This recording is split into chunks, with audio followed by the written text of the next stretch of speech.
கிங்கா king மேக்கரா அப்படின்னு கேட்கிறாரு. நான் கிங்கா கிங் மேக்கரான்னு. அவர் கிங்கும் இல்ல கிங் மேக்கரும் இல்ல, அவர் ஒரு ஜோக்கர். அவரு தமிழகத்தில் ஒரு பெரும் புரட்சியை ஏற்படுத்த பிடல் காஸ்ட்ரோ சேவர போல ஒரு புரட்சியாளர் வந்திருக்கிறார் ஐயா விஜயகாந்த் அவர்கள். இந்த நிலத்தில் எதை பற்றி அவருக்கு கவலை இருக்குது? காவிரி ஆற்றில் தண்ணி வரலைனா, முல்லை பெரியாரில் தண்ணி வரலைனா, எந்த ஆறுல தண்ணி வரலைனா என்ன, டாஸ்மார்க் பார்ல தண்ணி வந்தா அவருக்கு போதும். வேற என்ன அவருக்கு பிரச்சனை இருக்குது? என்ன அவருக்கு பிரச்சனை இருக்குது?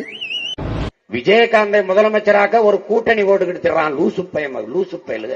அந்த கூட்டணிக்குள்ள இருக்கிற நல்ல கண்ணுக்கு கால் கட்ட மயிரளவுக்கு பெறுவானடா விஜயகாந்த். காலு கட்ட மயிரளவு. திருமாவளவனுடைய போராட்டத்திற்கும் ஈகத்திற்கும் ஒரு துளி அளவு பெறுவானா விஜயகாந்த். விஜயகாந்த் முதலமைச்சருக்கு எத்தனை எழுத்துன்னு சொல்ல சொல்லு, பதவியை கொடுத்துருவோம். விஜயகாந்தா முதலமைச்சராக்கி இருந்தோம்னா ஆந்திராவில் ஆகு, தெலுங்கானால போய் ஆயிக்க.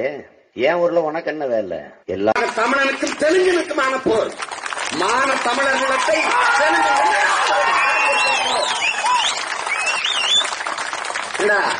விஜயகாந்த் கிட்ட நாட்டை கொடுத்துட்டு கையெட்டி நிக்கிறதுக்கான நாங்க இருக்கிறோம்.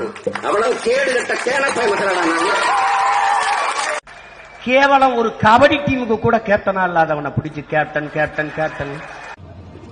இன்னைக்கு கேப்டன் விஜயகாந்த் அணியா மாதிரி இருக்குது.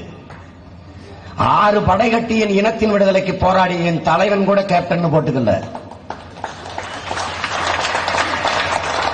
ஒரு காகித கப்பலை கூட ஓட்டுனது இல்ல. கபடி அணிக்கு கூட கேப்டனா இருந்தது இல்ல. கபடி டீமுக்கு கூட.